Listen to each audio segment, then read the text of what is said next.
Então, hoje nós vamos falar justamente sobre o Pai Nosso. E eu quero fazer uma pequena introdução para falar do Pai Nosso, que talvez na maioria das casas espíritas, ou em boa parte das casas espíritas, não se realiza o Pai Nosso. Se estimula, há um estímulo de que as pessoas façam as suas orações de forma espontânea. Mas nós temos alguma dificuldade, muitas vezes, de nos relacionar com Deus. A gente tem uma dificuldade de como é que eu vou me dirigir a Deus. Como é que eu vou falar com esse cara? Deus é algo tão extraordinário, como eu poderia, me dirigir a Ele, falar com Ele, com que palavras, Muitas vezes nós temos dificuldades de como se relacionar com esse Deus, como falar com Ele. E o Pai Nosso é uma oração que, se ela não for feita de forma decorada, se ela for feita de uma forma que eu entenda sobre o que eu estou falando, ela é de suma importância.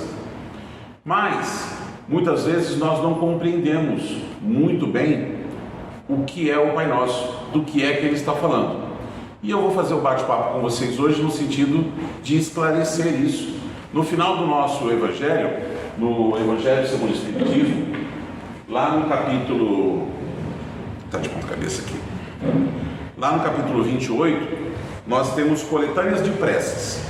E uma das preces que tem é a oração dominical, que é justamente o Pai Nosso, Só que cada frasezinha do Pai Nosso explicada pela espiritualidade. Olha, o que Jesus quis dizer quando Ele ensinou a fazer essa oração?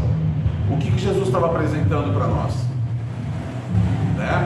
Então, dessa forma nós vamos talvez compreender um pouquinho melhor o que o Pai Nosso quer dizer. E aí quando nós vamos fazer a nossa oração, nós não vamos fazer ela de forma decorada, Não é aquela quantidade de orações, mas é a oração feita com entendimento, a oração feita no nosso íntimo. E se eu tenho dificuldade de me relacionar com Deus, se eu tenho dificuldade de expressar as palavras, talvez o Pai Nosso seja um bom começo, até que eu crie essa forma de me comunicar com Ele. Vamos lá. Pai Nosso que estais nos céus, santificado seja o vosso nome. A espiritualidade vem dizer para nós que nesse momento nós estamos reverenciando, mas sobretudo nós estamos reconhecendo a grandeza de Deus. Nós estamos reconhecendo Ele como suprema inteligência. Kardec pergunta para a espiritualidade: o que é Deus? E a espiritualidade responde: suprema inteligência que rege todas as coisas do universo. Suprema inteligência que rege tudo, que é perfeito, que é onisciente, que é onipresente, está em todos os lugares, tem consciência de todas as coisas. Tem uma frase que a gente fala: nenhuma folha não cai de uma árvore se Deus assim não permitir, Então, quando eu estou falando Pai Nosso que estais no céu, santificado seja o vosso nome, eu estou te reconhecendo, Deus, em todas as coisas da minha vida, nas pequenas coisas que eu vivencio, nas grandes coisas que acontecem comigo e com os meus amores, com a minha família, com o meu trabalho. Eu estou reconhecendo que não há obra do acaso na minha vida. Eu estou reconhecendo que Deus participa de absolutamente tudo aquilo que eu vivencio. Que todas as coisas que eu vivencio, portanto, são necessárias, porque Ele é a suprema inteligência, muito mais inteligente do que eu sou, com muito mais capacidade de entender o que eu preciso. Eu estou reconhecendo a presença dEle nas nossas vidas, nos detalhes daquilo que nós vamos viver. Então, às vezes eu estou vivendo um momento difícil e eu acho que ao orar para Deus, eu acho que Deus vai mudar aquilo que eu estou vivendo. E eu não estou dizendo que Ele não tem a capacidade de mudar, Eu não estou dizendo que Ele não tem a capacidade de mudar. Mas concorda que se eu estou vivendo, foi permitido? É reflexo talvez de escolhas do meu proceder? consequência das minhas próprias escolhas. Portanto, lei de causa e efeito, que é uma lei divina. Não seria uma falha de Deus deixar acontecer uma coisa para mim, para Ele ter que vir aqui se meter para corrigir aquilo que Ele deixou acontecer? Então, quando eu estou vivendo as coisas, eu preciso entender para que eu estou vivendo, qual é o motivo, qual é o aprendizado. E quando eu faço essa oração, eu reconheço: Senhor, eu reconheço a sua grandeza, eu reconheço a sua santidade, eu reconheço que você é a suprema inteligência, portanto, reconheço que seja lá o que eu estiver vivendo, é necessário. Reconheço que o Senhor está cuidando de mim, o Senhor está cuidando da minha família, o Senhor está cuidando de cada detalhe, e que o Senhor sabe mais das coisas do que eu sei. Portanto, Senhor, eu vou me submeter. A submissão às coisas de Deus, ou o termo submissão, ele é um pouco mais forte, né? Talvez o termo que nós mais estamos acostumados seja o termo resignação. É ter o entendimento de que aquilo que eu estou vivendo é tão necessário que, se eu tivesse a capacidade de voltar atrás e fazer diferente, né? E escolher não viver isso, eu escolheria viver da mesma forma. Por quê? Se eu tivesse a capacidade de voltar atrás e mudar o que eu estou vivendo para eu não viver isso, eu não mudaria. Por quê? Porque eu tenho o entendimento de que Deus sabe mais das coisas e que, se eu estou vivendo, é necessário. Eu preciso aprender com isso que eu estou vivendo. Deus não erra, Ele não errou comigo. Então tem algo aqui que eu preciso aprender. Santificado seja o seu nome. Eu reconheço a sua superioridade, eu reconheço a sua grandeza, a tua capacidade de olhar para mim e permitir que eu só viva aquilo que eu preciso viver. É diferente quando a gente fizer novamente: Pai nosso que estás no céu, santificado seja o seu nome. Eu estou agradecendo por tudo que eu estou vivendo, inclusive pelas coisas difíceis. Estou reconhecendo nele a capacidade de cuidar disso no detalhe.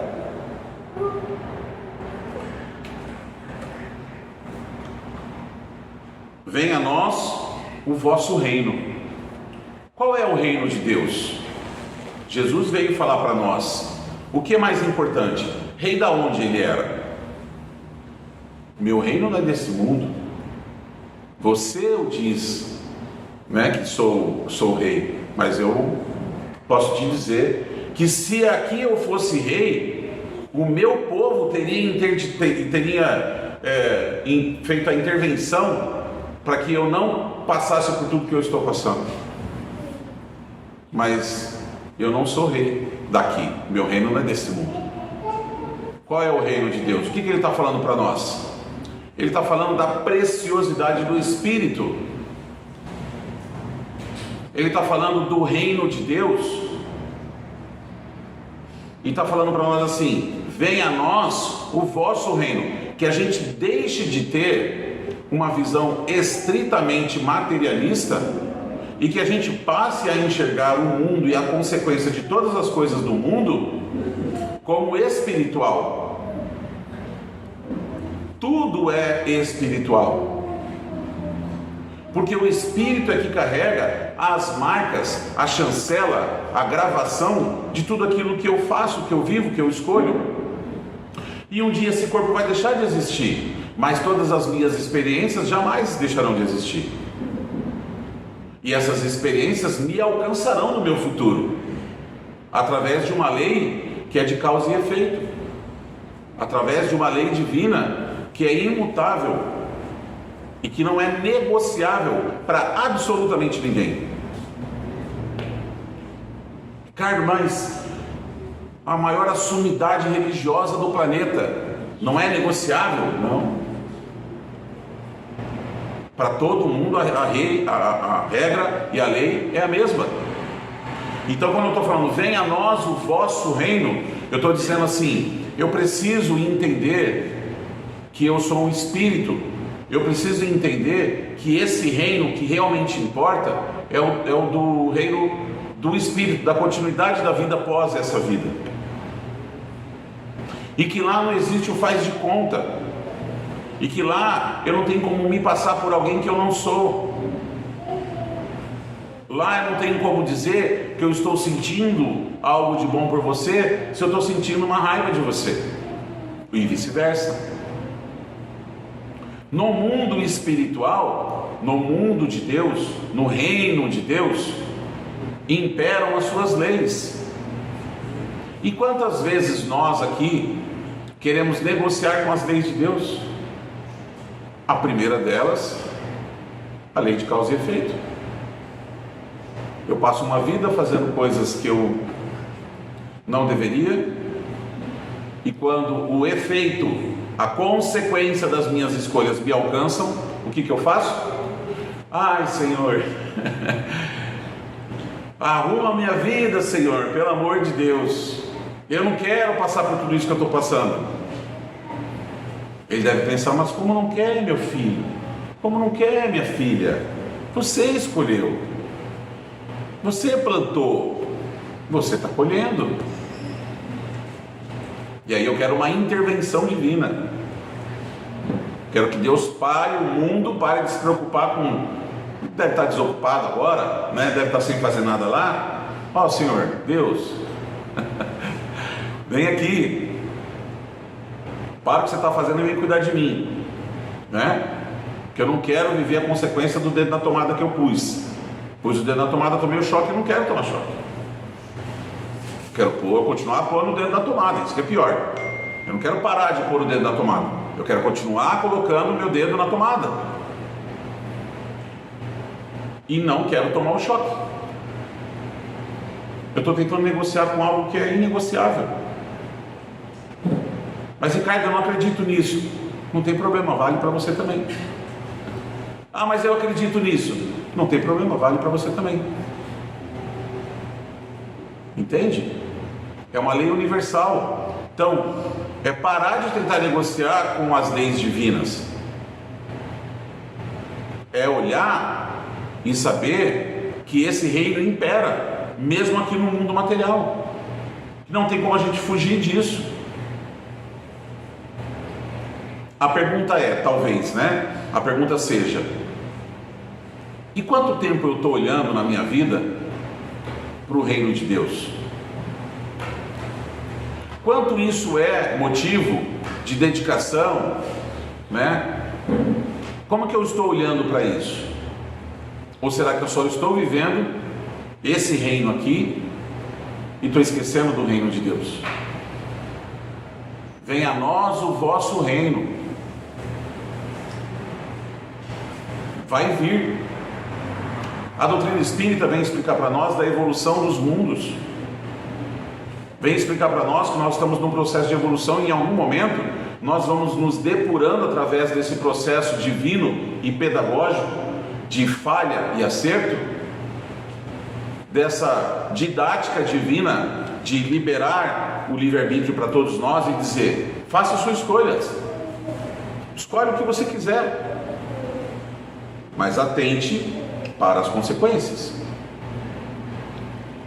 Tudo posso, mas nem tudo me é lícito. Tudo posso. O que você quer fazer? Quer fazer uma coisa extremamente errada? Quer cometer um crime? Quer fazer o que você quer fazer? Pode fazer. Posso fazer? Pode. Alguém parou o criminoso antes que ele cometesse o crime? Ele cometeu. Existiu alguma força extraordinária que entrou na frente dele e falou: você não vai cometer esse crime? Não, ele cometeu o crime. Tudo ele pode, mas nem tudo eu devo. Então, esse processo de pedagogia divina é: toma teu livre-arbítrio, faça suas escolhas. Deus não está com pressa. Se ele tivesse com pressa, ele tinha falado para nós assim: ó, e eu vou te dar 1000 anos para você evoluir. Eu vou te dar 5.000 anos para você evoluir. Não, eu vou te dar 100.000 anos para você evoluir. Mas ele não fez isso. Ele deu o que para nós? A eternidade. Então, é um processo de escolha e de aprendizado. Vai chegar um determinado momento, gente, olhe para o nosso viver, olha para a nossa experiência. Eu sempre tento fazer esse jogo, né? Essa experiência de trazer um pouco da nossa vivência. Olha para nossas experiências aqui. Você faz uma coisa, não dá certo. Você faz de novo, não dá certo. Você faz de novo, se arrepende. Daqui a pouco você fala assim: acho que eu não vou fazer mais. Já tomei muito choque.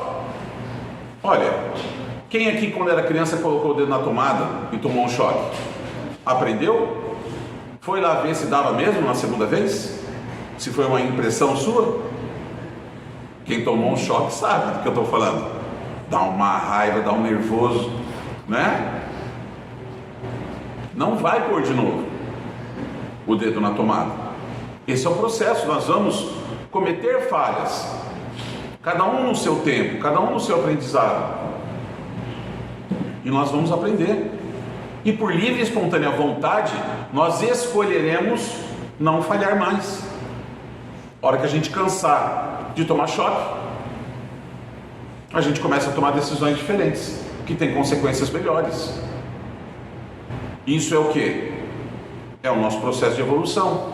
Isso é o que? É cada um se melhorando, cada um se transformando, e eu me transformando e você se transformando, o planeta muda, a sociedade evolui. Acreditem, um dia nós habitamos nas cavernas. Um dia no nosso passado a gente não sabia acender um fogo. Quando nós descobrimos o fogo foi uma revolução. Um dia nós descobrimos a roda. Nós estávamos lá. Todos nós passamos por esse processo. Processo de evolução do espírito. E isso vai acontecer aqui até que a gente não precise mais dessa roupa grotesca, dessa dificuldade do corpo físico. Então venha teu reino.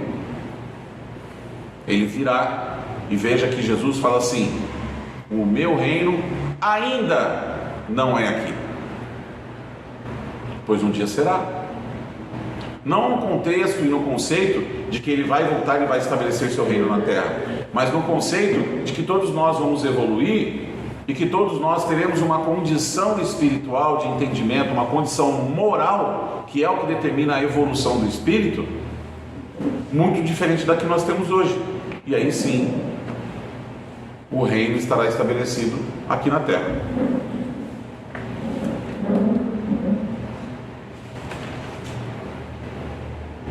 Seja feita a vossa vontade, assim na terra como no céu. O que ele está dizendo para nós? Seja feita a sua vontade aqui na terra, assim como já acontece hoje no céu. O que é o céu? O que é o céu? O céu, de alguma forma mais lúdica, nós aprendemos que nós faríamos um viver em algum momento, quando nós morrêssemos, ou nós íamos para o céu, né? Ou nós iríamos para o inferno. E nós acreditamos isso, né? E vivemos isso por longo tempo. A espiritualidade vem explicar para nós que nesse processo de evolução espiritual vai chegar um determinado momento que nós não vamos precisar do corpo físico e nós habitaremos uma condição nos mundos celestiais, que são aonde existem os anjos, são aonde os espíritos não têm mais que passar pelas dificuldades, ele não tem mais que passar por provas e expiações. Não existe mais o mal, só existe o amor. E tanto existe o amor que na sua condição espiritual mais evoluída, esses espíritos não conseguem ficar lá e falar assim: gente, vamos pensar o seguinte, a nossa cabeça de hoje, a minha, né, que é uma cabeça meio estragada, a minha cabeça de hoje, olha, isso aqui está tão difícil, é um perrengue tão grande, a gente apanha tanto, é um trabalho para criar filho, para fazer, para trabalhar, não sei o quê, ainda tem que tentar ser do bem, ainda tem que tentar fazer caridade, ainda tem que tentar ir para o céu. Meu Deus, é uma luta isso aqui, né? O dia que eu chegar nesse céu, o que eu quero fazer? Eu, Ricardo, que era uma rede preguiçosa para deitar, entre dois pés de coqueiro, um coco bem gelado com um canutinho, e aquele mar indo e vindo assim, falando assim, cheguei, né? Mas essa não é a visão de um espírito evoluído, porque o espírito evoluído, ele se mede pela sua capacidade de anular o eu. O eu não existe mais. O eu, a minha, as minhas coisas, os meus amores, a minha família, né? Não existe mais. A capacidade de evolução de um espírito se mede pela capacidade que ele tem de amar o outro. E ele não consegue, estando numa condição celestial, olhar para nós nesse vale, nessa prisão, como a espiritualidade chama, né? Que é uma prisão. Nós estamos num processo de cumprimento, talvez de pena, né? De algumas coisas assim. E essa espiritualidade mais evoluída não consegue ficar lá deitado numa rede, pensando, não, eu tive um trabalho danado para chegar aqui, agora deixa eles. Até porque eles também foram ajudados, né? Então, eles vêm para nos ajudar. A espiritualidade conta que nesse momento, nesse processo de evolução e de transição da nossa condição planetária, muitos espíritos mais evoluídos estão voltando a reencarnar para acelerar nosso processo moral, para servir de exemplo.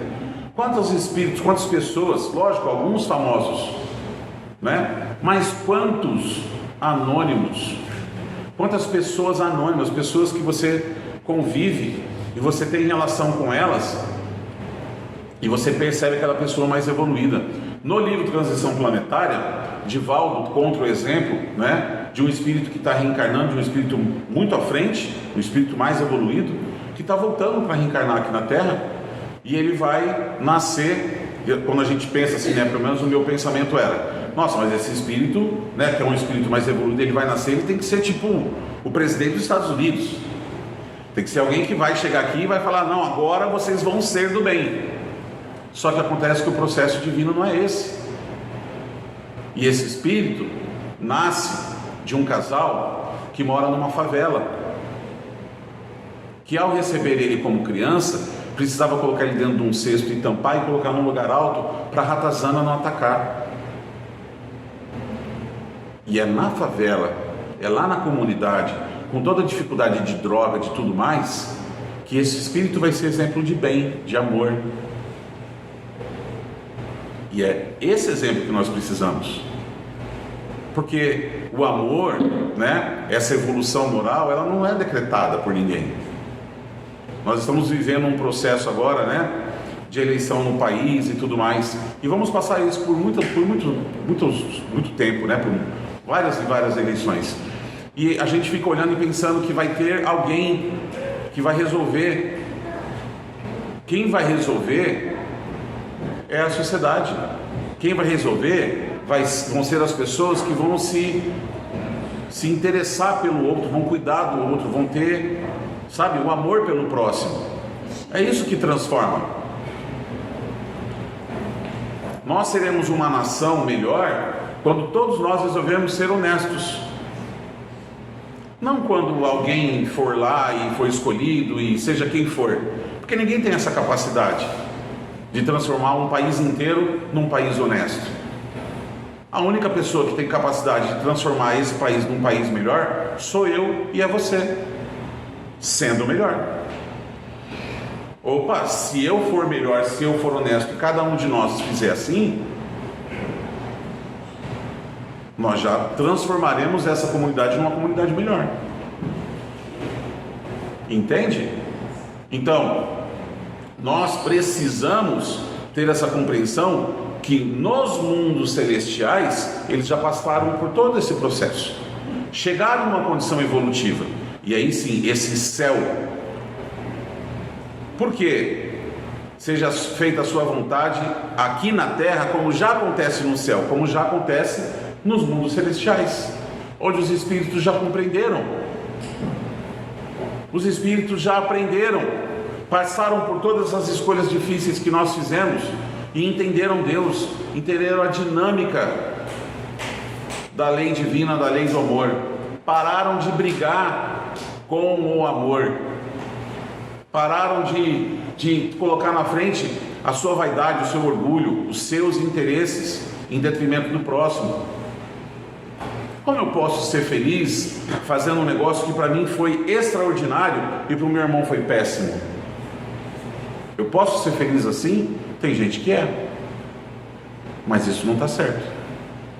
Se eu estou pensando assim ainda, eu ainda tenho uma longa jornada para trilhar. Se eu estou procurando fazer bons negócios, eu estou procurando fazer as coisas aqui preocupado, envolvido com o outro, preocupado, envolvido com a minha continuidade da vida, olhando para a minha vida como espírito, se eu estou prestando atenção em tudo isso, a minha condição moral já muda. Então seja feita a sua vontade, aqui na terra como já acontece nos mundos celestiais, que a gente consiga trilhar esse processo de evolução, que a gente consiga aprender todas as coisas que a gente precisa aprender para chegar naquela condição de espírito evoluído, que não tem a preocupação moral. E, gente, a preocupação moral está em cada detalhe da nossa vida, nas pequenas coisas, em tudo que a gente vivencia. É o moral que estabelece. Ah, mas a pessoa é uma pessoa culta, extremamente inteligente, dedicada, estuda um monte, sabedor de todas as leis, sabedor de todo o conhecimento e tal. Que legal.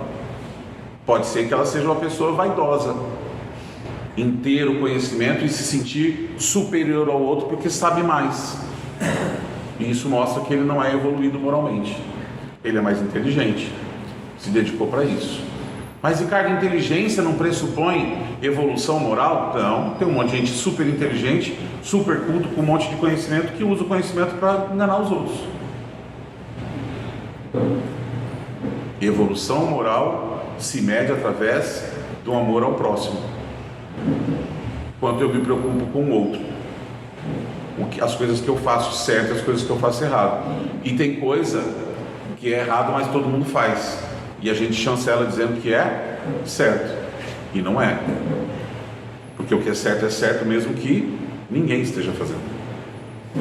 E o que é errado mesmo que todos estejam fazendo.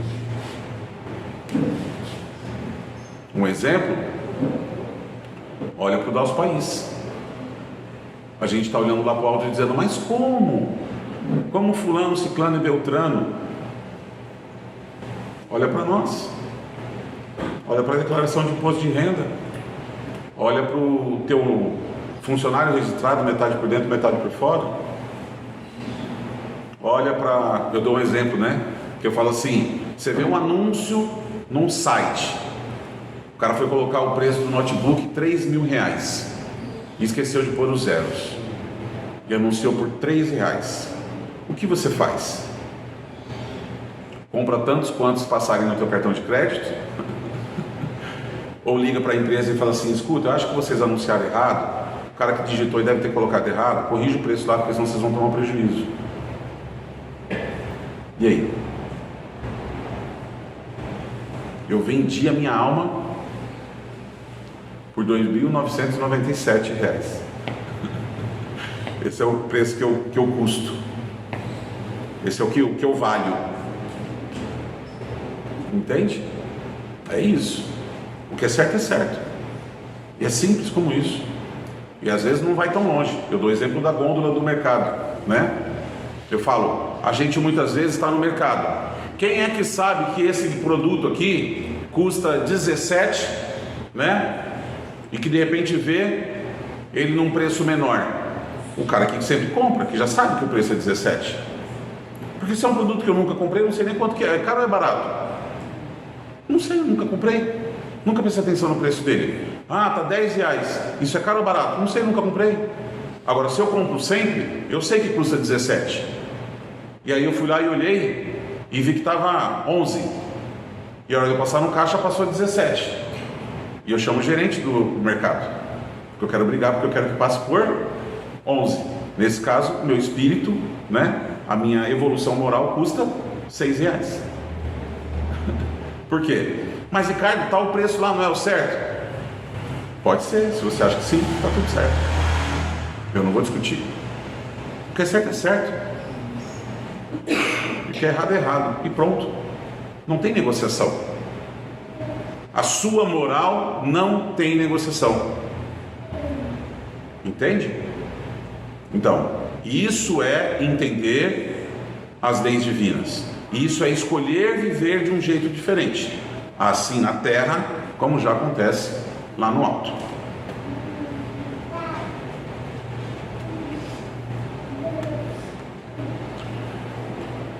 Nem chegou da parte mais difícil, essa é a parte mais difícil. O pão nosso de cada dia nos dai hoje.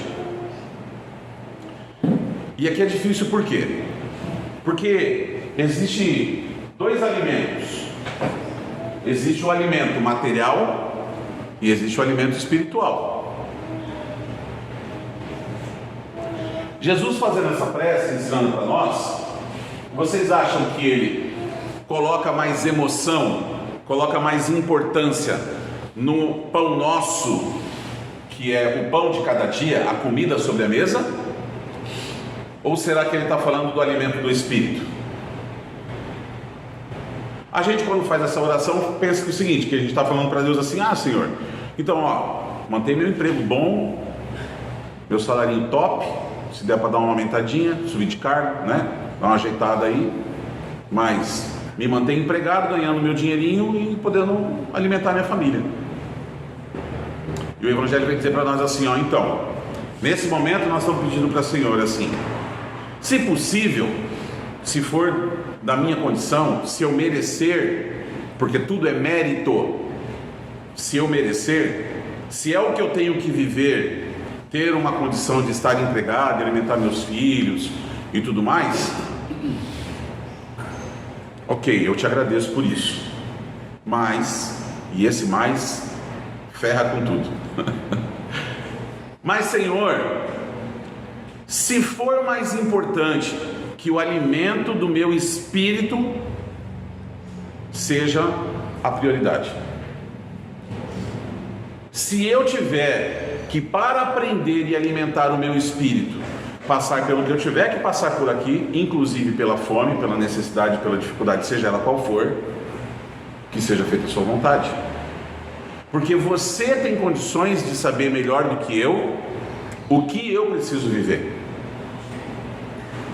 Às vezes eu preciso tomar um remédio e eu não quero tomar, porque normalmente o remédio de Deus não vem com gostinho de tutti-frutti. O remédio de Deus, normalmente as vivências, as experiências que nós temos que passar por aqui, fruto das escolhas que nós fizemos. Não tem essa de que, Deus estabeleceu que eu tenho que viver tal coisa. Não, Deus criou uma lei e eu só vivo consequência dessa própria lei, de escolhas que eu faço. Então, muitas vezes, o alimento do meu espírito, aquela dificuldade que eu vou ter que vivenciar, ela é o remédio para a minha evolução moral. Ela vai me transformar. Eu vou tomar aquelas gotinhas amargas, que são as vivências, as experiências difíceis da minha vida, mas aquilo vai me impulsionar, vai me transformar. Quando eu falo disso, eu cito um exemplo de uma coisa que aconteceu na minha vida. Eu não gosto de trazer exemplos pessoais, mas nesse caso, especificamente nesse caso, eu sempre trago. Fazem 19 anos que meu irmão desencarnou. Ele desencarnou com 24 anos de idade. Ele sofreu um acidente com os amigos do trabalho e todos os jovens morreram nesse acidente. São 10 que estavam dentro de um micro-ônibus fazendo uma viagem e todos eles morreram. E eu sempre falo isso, que esse momento foi o momento mais importante dessa minha encarnação. Mais importante do que o meu casamento, e eu acho meu casamento bem importante, diga-se de passagem. Mais importante que o nascimento dos meus 3 filhos. Ele só não é mais importante do que o meu nascimento, porque sem isso eu não estaria aqui e não teria capacidade, não teria condições de vivenciar o que eu vivi. Mas estar com meu pai, com a minha mãe, com a minha irmã e sepultar o meu irmão, mesmo já sendo espírita, mesmo tendo algum entendimento daquilo que a gente estava passando, foi o momento mais importante dessa minha existência. Por quê? Porque daquilo para frente, deu nisso aqui, que eu não sei se é bom ou se é ruim. Mas sem aquilo, daria uma outra coisa. Aquele evento foi o evento que mudou esse meu viver, essa minha experiência, essa minha existência. A partir disso, o primeiro sintoma foi a preocupação com ele. Como ele está lá? Como ele foi recebido? Né? Preciso ter notícias dele. Como é que será que é? E a gente já era espírita, já frequentava, já trabalhava. E aí a gente começou a se envolver muito mais, a estudar muito mais, uma sede de conhecimento. Quem já passou sabe. Só quem passou sabe. Eu quero entender o que está acontecendo. É um amor meu que eu não tenho mais como ligar para ele, eu não tenho mais como ter acesso a ele. E eu quero entender o que está se passando. E a gente mergulhou. A gente era espírita antes disso, mas a gente virou espírita de verdade depois disso. No sentido de querer ter o conhecimento, não no sentido de estar evoluído, mas de buscar essa sede, essa fome de saber, de querer entender os processos e o que estava acontecendo. Porque isso consola. É o grande consolador por isso. Porque a partir do momento que você compreende o mundo espiritual, que você compreende essa vivência, você sofre diferente. Ah, não sofre? Se não sofre, não ama. Porque quem ama sofre, quem ama chora, quem ama sente falta. É natural. Se você ama, você vai sentir falta. Então, vai sofrer, mas não vai se desesperar, não vai se revoltar contra Deus, vai ter o entendimento daquilo que você está vivendo. É um super alimento. Foi o nosso multimistura dessa existência. Deu uma turbinada na nossa forma de entender as coisas de Deus, de se relacionar com Deus, de se dedicar para a doutrina, de tentar ser merecedor de, em algum momento no futuro, quem sabe, receber notícias, de se dedicar, de fazer. Mudou o meu viver. Por isso que eu digo, é o momento mais importante da minha vida. Meu casamento ficou diferente depois disso. Eu já era casado. Meu primeiro filho, que tem o nome do meu irmão, nasceu 3 meses depois. Ele ia ser padrinho do meu filho, do meu primeiro filho. Ser pai foi completamente diferente nessa minha experiência, após esse evento. Sem ele, o que seria? Como seria o Ricardo? Como seria o pai Ricardo? Como seria o marido Ricardo? Não sei. Mas eu busco acreditar que esse evento mudou o meu viver. E esse evento é um alimento para o espírito. Às vezes a gente está vivendo, nutrindo o nosso espírito, passando pelas coisas que nós temos que passar por aqui, tomando algum remédio amargo, e ao invés de eu pedir para Deus que Ele tire o remédio amargo, eu devo agradecer Ele. Eu devo entender que Ele está permitindo isso, e que Ele não me abandonou aqui, que Ele está do meu lado, abraçado comigo, às vezes me carregando no colo. Ele não me abandona. Ele não tem como intervir e fazer com que eu não viva aquilo. Então, ele sofre por eu ser um cara tão teimoso. Ele olha para mim, imagina você olhando para um filho seu que errou, cometeu graves faltas, né? Uma mãe que está com um filho num presídio, e ela fica muito triste por aquele filho ter feito aquela escolha, mas ela não tem a capacidade de tirar ele de lá. Ela sofre por ele, com ele, vai visitar ele, vai cuidar desse filho, vai sofrer por esse filho, com esse filho. E assim é Deus com cada um de nós. Então Ele está abraçado com a gente, passando pelo que a gente tem que passar junto com a gente. E a nossa capacidade de mudar as coisas pertence a nós, ao nosso livre-arbítrio. E às vezes esse remedinho amargo vai ser o impulso que nós precisamos para mudar as coisas da nossa vida. Ao invés de eu questionar Deus, então eu vou agradecer a Deus. Porque vale mais o alimento do Espírito do que o pão de cada dia. E é isso que esse texto vem dizer para nós. Não vou orar pedindo para que Deus resolva meus problemas. Vou orar para que Ele esteja do meu lado e me ajude a passar por aquilo que eu tiver que passar. E tudo que eu tiver que passar com Deus é melhor do que sem Ele. Sem Ele, mesmo os momentos de alegria podem se perder. Eu posso me entusiasmar demais, ficar muito feliz e sair fazendo um monte de coisa errada. Sem Deus. Com Deus, mesmo os momentos felizes serão equilibrados, e os momentos difíceis serão de menos revolta, de mais entendimento.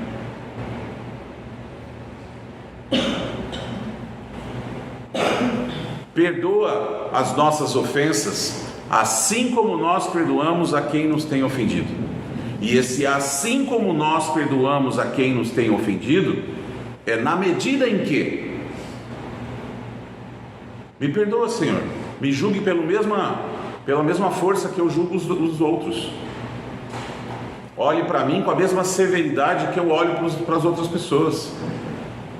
Tenha a mesma condição de olhar para as minhas faltas como eu olho para a falta dos outros. Perdoe as minhas ofensas, na medida em que eu também perdoo. Seria justo pedir para mim um favorecimento?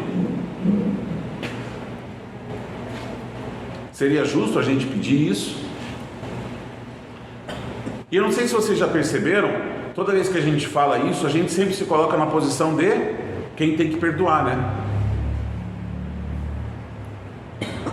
Eu sempre me coloco na posição de quem tem que dar o perdão. Ou seja, isso por si só já é uma vaidade minha. Já é um orgulho meu, porque se eu que tenho que perdoar, significa que só os outros estão errando. E gente, todo mundo tem a capacidade de me ofender, né? Então, é todo mundo que eu me relaciono me ofendendo, eu sou um alvo. Todo mundo tem que acertar, pensa o seguinte, todo mundo que está aqui na minha frente hoje tem que acertar no Ricardo. Certo? E aí eu tenho que ter a minha capacidade de perdoar vocês. Ok? Então eu sempre me coloco nessa posição. Agora eu esqueço que é muito mais fácil eu ofender todo mundo aqui. É muito mais fácil eu pegar minha metralhadora aqui, e acertar com ofensas todo mundo que está aqui na minha frente. Então no meu viver é muito mais provável que eu esteja sendo perdoado várias e várias vezes por muitas pessoas que eu nem sei que estão me perdoando, do que eu perdoando os outros. Mas eu sempre me coloco na posição de que sou eu que perdoo, que eu que estou na condição melhor de ter que perdoar os demais, porque eles falham comigo.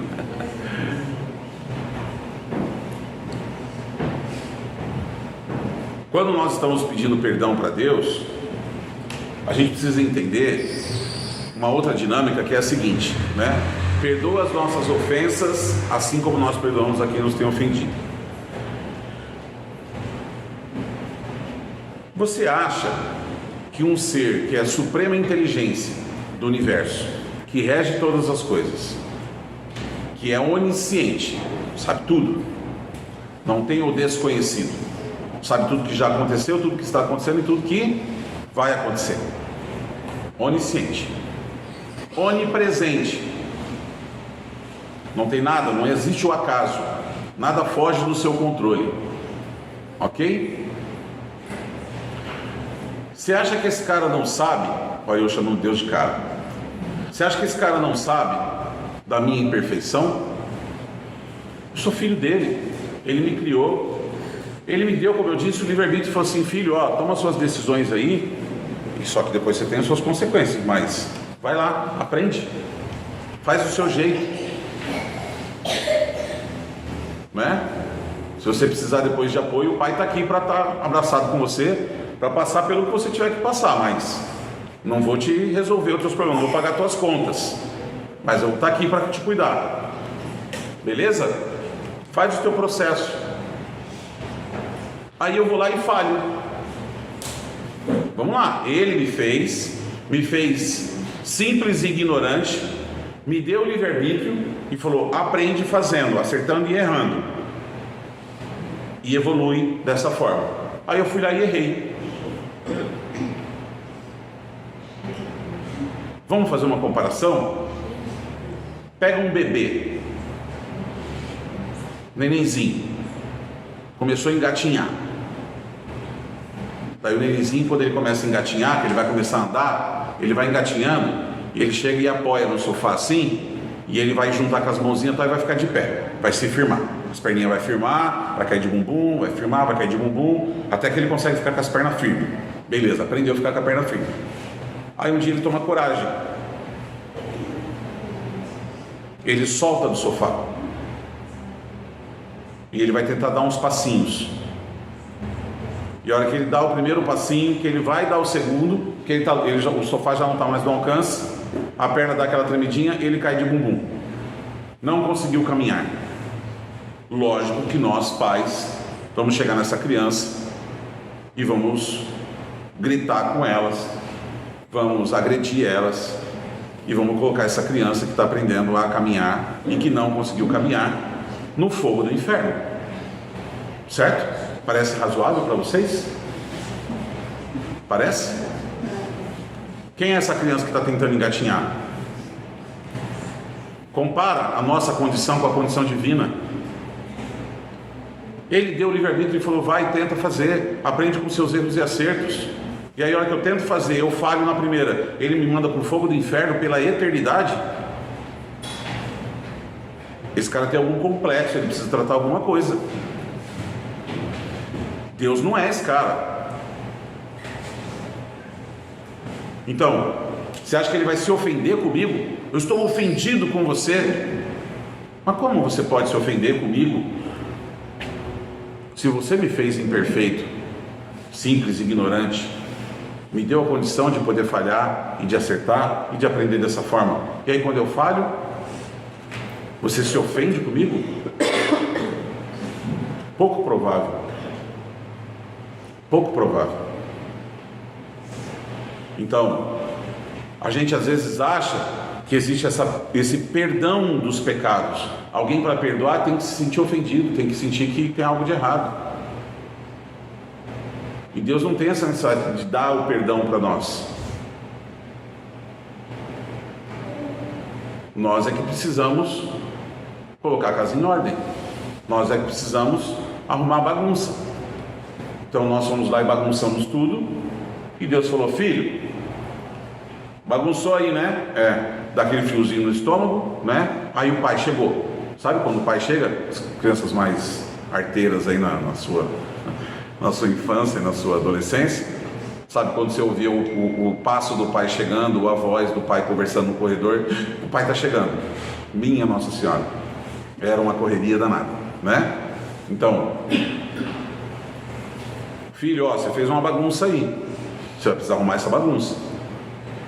Ele não vai se ofender, mas ele vai falar: ó, você vai ter que arrumar essa bagunça. É a forma de você resolver essa tua falha.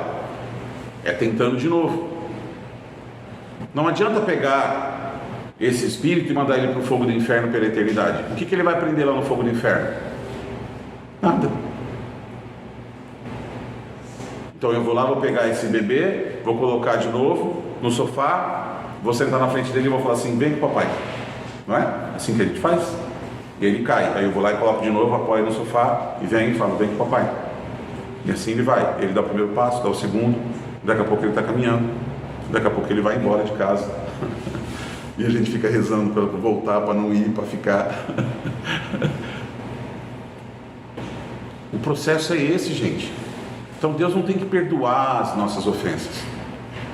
Ele não vai te isentar das suas responsabilidades.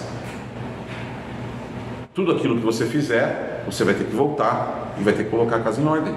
A bagunça que você fez, você vai ter que arrumar.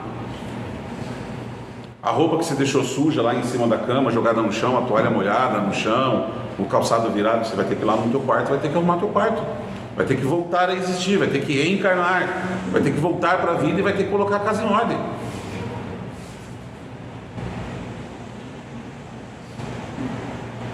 E por que a gente fala desse então, perdoa conforme eu houver perdoado? Porque é natural que, aprendendo a olhar para o meu irmão com mais serenidade, entendendo que todos nós estamos num processo, que cada um está fazendo as suas escolhas, e que todo mundo aqui tem direito de errar, todo mundo tem direito de acertar, sendo um pouco mais tranquilo nessa avaliação, nesse meu julgamento em relação ao outro, naturalmente eu estou participando do meu processo de aprendizado e de colocar as coisas em ordem, e serei perdoado, vamos dizer assim, das minhas falhas. Estou resolvendo as minhas falhas, estou evoluindo moralmente. Então, é nesse sentido que eu resolvo as minhas questões do meu perdão, daquilo que precisa ser reavaliado. O nosso processo de aprendizado, gente, ele se dá dessa forma, através dessa experiência. Tem uma passagem no nosso Evangelho que fala o argueiro e a trave no olho. E ele fala assim para nós, que nós muitas vezes estamos preocupados observando o argueiro. Sabe o que é o argueiro? Quem já mexeu com o Pedro vai saber sim, Pedro. Quem já mexeu com madeira, que vai pegar uma madeira que ela está meio rústica, assim, meio sem lixar, e entra aquela ferpa, sabe aquela ferpinha que entra no dedo? Aí ele fala assim, você está observando o argueiro no teu irmão, enquanto existe uma trave no seu olho. O que é a trave? É um tronco, né? Você está observando a ferpa do teu irmão e não está observando o tronco da sua vida.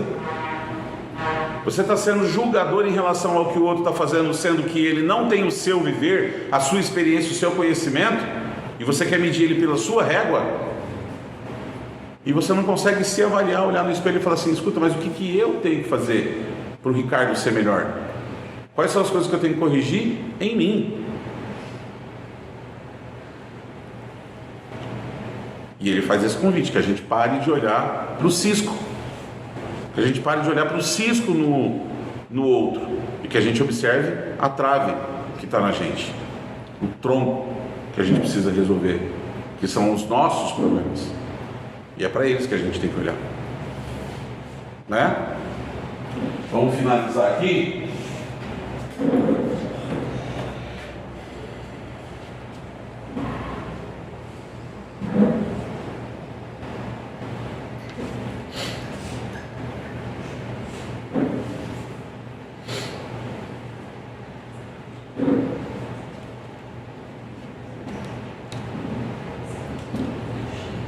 Não nos deixeis cair em tentação e livra-nos do mal. Vou até tomar uma água.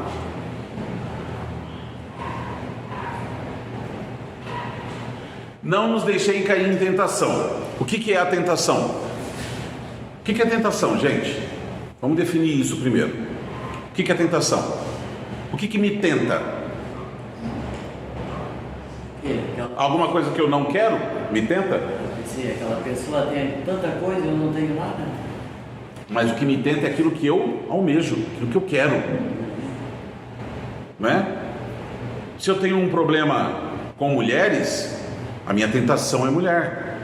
Se eu tenho um problema com bebida, a minha tentação é bebida. Eu olho para aquilo, chega a me tremer as pernas, né?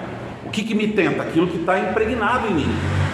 Vamos lembrar que eu sou um espírito que tem uma história, tenho outras experiências. Lembra que eu falei que ficaram impregnadas no espírito?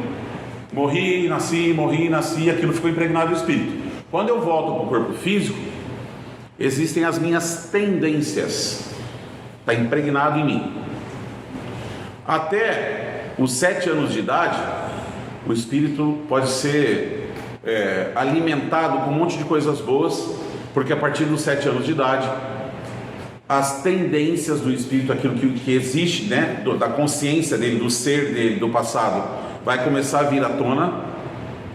Por isso que a adolescência é tão difícil, porque daí ele se encontra, a partir dos 15 anos de idade, aproximadamente, ele se encontra com todas as suas complexidades, com tudo aquilo que ele fez, que ele foi, que ele é, com tudo aquilo que ele experimentou, está tudo gritando dentro dele, com mais uma boa pitada de hormônios no seu corpo. Então tudo isso entra em ebulição. Se eu não ofereço algo para resistir a tudo isso, se eu não adubei, se eu não alimentei, se eu não orientei essa criança para que ela tenha resistência às suas tendências, o que vai acontecer? Ele será tentado, assim como todos nós somos. Nós somos tentados, a nossa prova. E eu quero fazer uma pausa aqui só para um parênteses, né? Para explicar o seguinte: o que a gente chama de provação?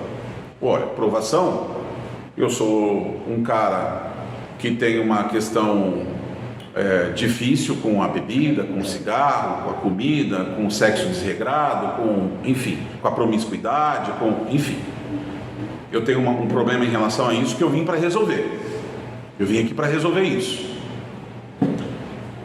Então eu tenho que passar pela prova. Como é que passa pela prova? Você tem uma prova, escolhe uma matéria que você não gosta. Não dá para escolher que você gosta, que daí é diversão. Escolhe uma matéria que você não gosta. Você chega para fazer uma prova daquela matéria. Aí você senta na cadeira, o professor olha para você e fala assim: que bom que você veio, vou te dispensar da prova e vou te dar um 10. Isso já aconteceu na sua vida? Não. O que você teve que fazer? Pegar a prova, preencher a prova, para ver se você passa ou não na prova, certo? Se eu tenho um problema, seja ele qual for, de novo, com bebida, com droga, com alimentação, com promiscuidade, o que vai acontecer com a minha vida? Eu vou vir para cá, as minhas tendências vão estar gritando dentro de mim e eu vou me encontrar com essa minha dificuldade. Eu serei tentado. Por quê? Porque aquilo é o que eu quero. Eu desejo aquilo, seja o que for. E eu vou encontrar com aquilo. E eu só passo na prova, só passo pela prova se eu resistir àquilo. Então, a droga vai se apresentar na minha vida e eu preciso resistir àquilo. Eu não serei poupado da prova. Eu vou passar por ela. E por isso que ele fala assim: não nos ofereça tentações, não nos deixe cair em tentações, porque elas virão. Não nos deixe ceder àquilo que grita dentro de mim, do Ricardo das cavernas, com todas as minhas tendências e os meus abutres aqui do meu passado que estão querendo sair, né? Não deixa sair. Me ajuda a controlar isso. Me ajuda a não ceder a essas minhas tendências. Essas tentações não podem me tirar da minha condição de razão. Essa é a primeira parte. Então, não nos deixe cair em tentações. E livra-nos do mal. Quando ele está falando livra-nos do mal, ele não está falando no seguinte sentido: olha, Senhor, caso por um acaso assim eu tiver que passar né, por um problema muito sério na minha vida, por uma perda de alguém que eu amo, por uma quebra financeira, por perder um amor, né, um relacionamento, por uma doença, o Senhor faz assim, o Senhor tira, o Senhor resolve aí, tira, e não me deixe, né, passar por nenhuma coisa ruim. Quero só coisa top na minha vida, quero só parte boa. Vocês conhecem alguém que só vive a parte boa? Isso seria uma contradição de Jesus. Poxa, mas ele não ensinou para nós a causa e efeito? Se aquilo que eu planto eu tenho que colher, se o plantio é livre, mas a colheita é obrigatória, se a causa e efeito é uma lei divina inegociável, como nós falamos até agora há pouco, como eu posso ter plantado dificuldades para mim, e aí eu vou virar para Deus e vou falar assim: ah, Deus, então, sabe como é que é, né? Eu não sabia o que eu estava fazendo. O Senhor me tira aí os problemas, faz uma vida suave para mim aí, que, né, eu vou ficar bem feliz. Ele está falando assim: livra-nos do mal que há em nós. Porque se eu me livrar do mal que há em mim, eu paro de fazer escolhas erradas. Se eu me livrar do Ricardo lá, do monstro do Lago Ness que tem aqui dentro, eu paro de fazer escolhas difíceis, eu paro de me prejudicar no futuro. Eu planto coisas boas. E essa lei é muito legal pelo seguinte, porque ela vale para os dois lados: plantio é livre e a colheita é obrigatória. Se eu plantar dificuldade, eu vou colher dificuldade, não tem outra opção.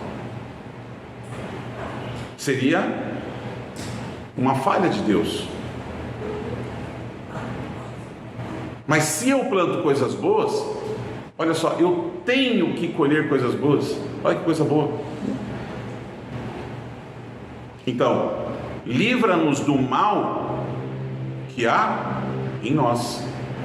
E não sou eu que estou falando, pois pega lá o Evangelho e vai ler, que é a espiritualidade que está falando. Livra-nos do mal que há em nós. Me ajuda a controlar o mal que existe aqui dentro, para que eu não faça más escolhas, para que eu plante coisas boas, para que eu trate os outros com amor, para que eu me transforme. Porque me transformando, a consequência natural disso não é que eu estou pedindo para você, Deus, apesar das coisas ruins que eu fiz, você me dar coisas boas. Não, eu estou falando para você assim, ó, me ajuda a controlar, porque a consequência do bem que eu fizer é o bem. Então, se eu deixar de ser mal, mas Ricardo, eu não sou mal. Alguém pode estar pensando, não sei se tem alguém pensando, mas veio assim fisgar assim um pensamento: não, mas eu não sou mal, eu não matei ninguém, eu não abuso de ninguém, eu não roubo, eu não sou do mal, eu sou do bem? Será que eu sou do bem ou será que eu sou do mal? E aí? Quem sou eu? Toda árvore será reconhecida pelos seus frutos. Eu sou a árvore boa? Eu sou a árvore ruim? Ou eu sou a figueira que secou? Vamos lembrar que Jesus amaldiçoou a figueira que secou, porque a função dela é dar figos, e ela não tinha figos. A espiritualidade vem falar para nós que não basta não fazer o mal. Pergunta 642 do Livro dos Espíritos: para que eu entre no reino dos céus, basta que eu não faça o mal? E a espiritualidade responde para Kardec: não, é imprescindível que você faça o bem, pois todo o mal que surja de um bem que você deixou de fazer é tua responsabilidade. Todo mal que surja de um bem que eu deixei de fazer, eu respondo por ele. Eu preciso fazer um bem. Eu serei reconhecido pelos meus frutos. Você faz o mal? Não. Então você é do bem? Não sei. Você faz o bem? Faço o bem. Então você é do bem? Não, eu não faço o bem, mas não faço o mal. Então você não é do bem. Mas eu sou do mal? Você não é do bem. Você não é do bem. Eu faço bem? Gente, não fazer o mal é obrigação moral. Se a gente entendeu minimamente o que Jesus veio explicar, e se a gente está a fim de trilhar essa nossa evolução, não fazer o mal não é mérito. Não, mas eu não assassino ninguém. Imagina, eu sou do bem. Não, você é um normal. É isso aí. Não fazer o mal é isso aí. É obrigação moral. Fazer o bem é que me transforma em alguém do bem.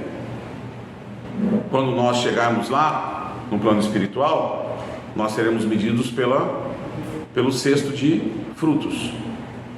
Chegaremos lá com o cesto de frutos, né? Eu gosto sempre de imaginar aquela figura do velhinho que vem nos receber. Vai olhar e falar assim: e aí, filho, o que tem nessa cesta aí? Está muito leve essa cesta, filho. Quais são os meus frutos? Então, gente, livra-nos do mal. Não é só não fazer o mal. É imperioso que a gente faça o bem, porque é por isso que a gente vai ser reconhecido, pelo bem que a gente fizer, não pelo mal que a gente deixou de fazer. Eu estou fazendo bem? Esse bem tem um medidor, que é: eu não posso ser beneficiado por ele. Fazer o bem e ser beneficiado por esse bem é do meu interesse. Se esse bem é bom para mim também, daí não vale, né? O mérito já está ali. Você já fez, já recebeu os louros daquele bem que você fez. Ah, eu fiz um bem, montei uma instituição, e aí ao invés de pagar impostos, eu peguei todo o dinheiro que eu ia pagar em impostos, coloquei na instituição, e aí fiz uma autoimagem, melhorei minha condição. Eu sou um cara do bem, eu tenho uma instituição, eu não pago imposto, pego o dinheiro para... Já está paga a conta, já está tudo certo aí, tá? Você já resolveu você consigo mesmo, já zerou. E o bem mesmo, e aí, como é que é? Para quem que vai ser? É um chacoalhão, mas assim, a gente precisa olhar para essa oração. Gente, quem ensinou a gente? Foi o próprio JC, né? O próprio Cristo. Você acha que uma oração do Cristo ia ser uma oração rasa? Amém. A oração do Cristo não ia ser uma oração rasa. Olha a complexidade de tudo que a gente falou. Vai fazer uma hora que nós estamos falando. E eu apresentei para vocês um resumo. Peguem depois o Evangelho segundo o Espiritismo, em preces, e vai entender. Isso muda a nossa forma de fazer o próprio Pai Nosso. Mas tem um finalzinho, né? Que não pode passar batido, que é o que assim seja, ou amém. O que é o amém?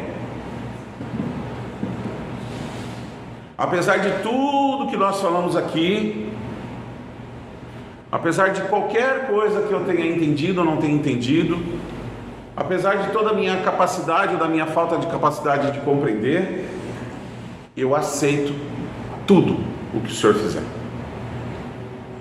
Amém. O Senhor é que sabe da parada. O Senhor é que sabe das coisas.